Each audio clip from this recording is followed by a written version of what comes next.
Table में record add करने के लिए दो तरीके हैं। हम टेबल पर राइट क्लिक करें और यहां से ओपन की कमांड का इस्तेमाल करें। आप देखें टेबल में एक्सेल जैसा एक एनवायरनमेंट हमारे पास खुल गया है, जहां पर स्टूडेंट आईडी की फील्ड पर न्यू लिखा हुआ है, यानी ये नंबर ऑटोमेटिकली जनरेट होगा। स्टूडेंट नेम हमारे पास मैं पहला नाम ऐड करना चाह रहा हूँ, उसके लिए नंबर, मैथ के नंबर और साइंस के नंबर यहाँ पर डिफाइन करना चाहता हूँ। हमने एक्सेल में भी सीखा था कि कंप्यूटर खुद से टोटल, परसेंटेज और ग्रेड फॉर्मूले की मदद से निकाल रहा था। तो हम यहाँ पर भी फॉर्मूला लगाएंगे, लेकिन इस वक्त टेबल पे नहीं, बल्कि आगे मैं आपको फॉर्म जब क्रिएट करना सिखाऊंगा तो वहां आपको बताऊंगा कि किस तरह से बेसिकली फॉर्म के अंदर हम फॉर्मूले ऐड कर सकते हैं, जिससे कंप्यूटर खुद से टोटल, परसेंटेज और ग्रेड हमारे टेबल में निकाल देगा। तो हम इस वक्त टोटल, परसेंटेज और ग्रेड का रिकॉर्ड ऐड नहीं कर रहे, और टैप करके मैं आगे बढ़ जाता हूँ। रिकॉर्ड नंबर 2 फॉर एग्जाम्पल पर मैं यहाँ पर जाहिद का ऐड कर देता हूँ, उसके इंग्लिश, मैथ और साइंस के रिकॉर्ड्स ऐड कर देता हूँ। इस तरह से मैं यहाँ पर टोटल 5 रिकॉर्ड्स ऐड कर लेता हूँ।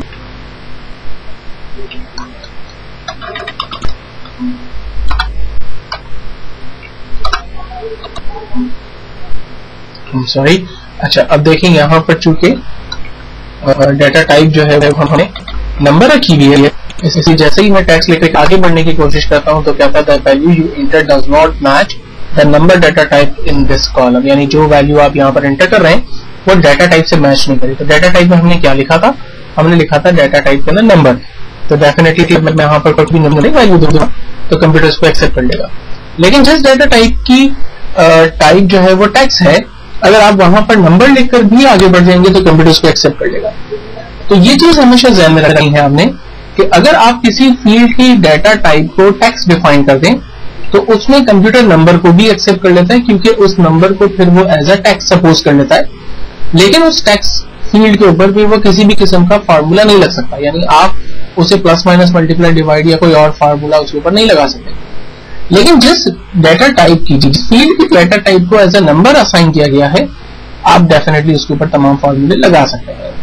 तो कोशिश ये करें कि telephone number, mobile number, employ का GRN नंबर, उसका ID card number, passport number या कोई और अगर उसके नंबर्स हैं तो उन डाटा टाइप्स को एज अ टेक्स्ट सपोज करें, क्योंकि उसके ऊपर हमने फार्मूले नहीं लगाने हैं। तो यहाँ पर मैंने कुछ नेम, कुछ हेडिंग्स, यहाँ पर डिटेल्स फिक्स करें। टेबल में रिकॉर्ड ऐड करने के बाद यहाँ पर एक क्रॉस का बटन आ रहा है। इस क्रॉस के बटन पे क्लिक करके हम अपने रिकॉर्ड को, टेबल को क्लोज करेंगे, जिससे टेबल हमारा क्लोज हो जाएगा। और ये हमसे सेव करने का नहीं पूछता। अक्सर स्टूडेंट मुझसे सवाल करते हैं कि जब हम टेबल को क्रॉस करके बंद करते हैं तो कंप्यूटर हमसे सवाल नहीं करता कि आया रिकॉर्ड आपने सेव करने या नहीं। तो रिकॉर्ड ऑटोमेटिकली सेव होते हैं, इसमें आपको फिक्र करने की नीड नहीं है। और उसको हम चेक भी कर लेते हैं, डबल क्लिक करते हैं और हम क्रॉस चेक करके देख सकते हैं कि आइदर हमने जो रिकॉर्ड कंप्यूटर पर ऐड किए वो रिकॉर्ड ऐड हुए भी या नहीं। तो हम देख सकते हैं वाकई हमें तमाम रिकॉर्ड्स प्रॉपर्ली नजर भी आ रहे हैं। तो फाइनली हम अपने टेबल को क्लोज करते हैं। अब टेबल में कुछ और बेसिक चीजों को देखने की कोशिश करते हैं। सबसे पहली चीज, चूंकि जब मैं टेबल पे डबल क्लिक करता हूं या टेबल पे राइट क्लिक करके इसके ओपन की कमांड का इस्तेमाल करता हूं, तो मेरे पास यहाँ पर जो एनवायरनमेंट खुल रहा है, इस एनवायरनमेंट के अंदर मैं रिकॉर्ड को ऐड कर सकता हूं अगर मुझे मजीद रिकॉर्ड्स ऐड करने हैं। लेकिन अगर आपने इस टेबल के स्ट्रक्चर के अंदर और इसके जो मेन हेडिंग्स हैं उसके अंदर अगर कोई चेंजिंग करनी है या मजीद हेडिंग्स यहाँ पर ऐड करनी है, तो फिर उसके लिए मैं रिकमेंड करूंगा कि आप टेबल पर राइट क्लिक करें और इसके डिजाइन व्यू पे चले जाएं। डिजाइन व्यू पे जाने से पहले मैं थोड़ा सा आपको टेबल की इस लेआउट एनवायरनमेंट पे काम करने की टेक्निक्स बता रहा हूँ। सबसे पहली चीज, जिस तरह से हम एक्सेल के अंदर कॉलम की साइज को बड़ा और छोटा करते थे, यहाँ पर भी आप अपने किसी भी कॉलम की साइज को बड़ा और छोटा कर सकते हैं। और चूंकि यहाँ पर हमारे पास सॉर्टिंग का ऑप्शन अवेलेबल है, तो आप अपने रिकॉर्ड को अल्फाबेटिकल ऑर्डर के अंदर सॉर्ट, असेंडिंग एंड डिसेंडिंग कर सकते हैं। और अगर आप इनमें कोई फिल्टर लगाना चाहें तो आप यहाँ पर फिल्टर की कमांड को इस्तेमाल कर सकते हैं। लाइक इस वक्त तमाम रिकॉर्ड्स नजर आ रहे हैं, मैंने तमाम रिकॉर्ड को हटा दिया और मैं कहता हूँ कि मुझे सिर्फ मोहम्मद का रिकॉर्ड देखना है, तो हम इस फिल्टर की कमांड को इस्तेमाल करते हुए हम यहाँ पर सिर्फ एक पर्टिकुलर रिकॉर्ड को भी हासिल कर सकते हैं। ये मैंने एक सिंपल सी एग्जांपल आपको दी कि जो चीजें हमने माइक्रोसॉफ्ट वर्ड के फिल्टर और सॉर्ट में असेंडिंग डिसेंडिंग में सीखी है, वो दोनों चीजें, और कॉलम की साइज को बड़ा छोटा करना, रॉ की साइज को बड़ा छोटा करना, ये सारे फीचर्स हमारे पास माइक्रोसॉफ्ट एक्सेल के माइक्रोसॉफ्ट एक्सेस के अंदर भी अवेलेबल है। तो जैसा आप वहां पर काम करते थे एग्जैक्टली आप वैसे ही यहाँ पर भी काम कर सकते हैं। दूसरी बात यह कि अगर आप टेबल में मजीद हेडिंग ऐड करना चाहते हैं, तो जिस तरह से हम माइक्रोसॉफ्ट एक्सेल पे करते थे, राइट क्लिक और यहाँ पर हम एक नया कॉलम ऐड करना चाहते हैं, तो हमने इंसर्ट कॉलम की कमांड का इस्तेमाल किया। फील्ड का नाम हमें दे रहा है, हमने यहाँ पर डबल क्लिक किया फील्ड के ऊपर और फील्ड का नाम मैंने यहाँ पर अपनी मर्जी से एक और सब्जेक्ट यहाँ पर ऐड कर दिया उर्दू, और उससे कुछ अपनी मर्जी से डमी नंबर्स ऐड कर दिए। तो इस तरह से मैं अपनी मर्जी से कोई भी नया सब्जेक्ट नंबर दे सकता हूँ, और अगर उसमें कोई भी रिकॉर्ड ऐड करना चाहूँ तो वो कर सकता हूँ।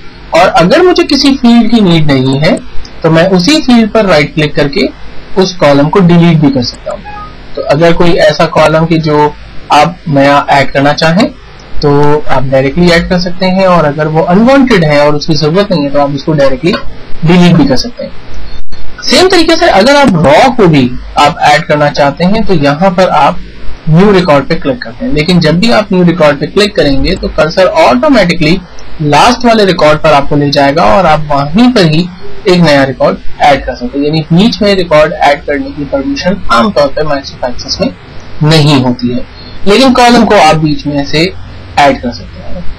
देन उसके बाद हमारे पास ऑप्शन आप देखें, कॉलम को आप रीनेम कर सकते हैं, आप कॉलम को फ्रीज और अनफ्रीज कर सकते हैं, यानी कॉलम मूव ना करे। कॉलम की विड्थ को भी आप बड़ा छोटा कर सकते हैं, कॉलम को आप अगर नीड नहीं है तो हाइड कर सकते हैं, और अगर उसे वापस लाना है तो देन इस तरह से आप अनहाइड कॉलम की कमांड का इस्तेमाल करें। जो कॉलम आपको वापस चाहिए उसको चेक लगाइए, ओके करें, देन वो टेबल आपके पास उसी तरह से वापस आ जाता है। जबकि रॉ पे क्लिक करने से आमतौर पे कुछ खास ऑप्शन हमारे पास नहीं है, जैसे हम न्यू रिकॉर्ड ऐड कर सकते हैं जो कि सबसे लास्ट में आएगा। अलबत्ता हम रिकॉर्ड को डिलीट कर सकते हैं। अगर कोई अनवांटेड रिकॉर्ड है, अगर आप उसे डिलीट करना चाहें तो यहाँ से डिलीट रिकॉर्ड की कमांड का इस्तेमाल करके उस रिकॉर्ड को आप डिलीट कर सकते हैं। रिकॉर्ड को कट करके कहीं और ले जाना चाहते हैं, कॉपी करके कहीं और ले जाना चाहते हैं तो कट और पेस्ट और कॉपी और पेस्ट की कमांड का इस्तेमाल भी कर सकते हैं। जबकि रॉ की हाइट को बड़ा करना चाहें आप तो यहाँ से रॉ की हाइट को आप बड़ा कर सकते हैं।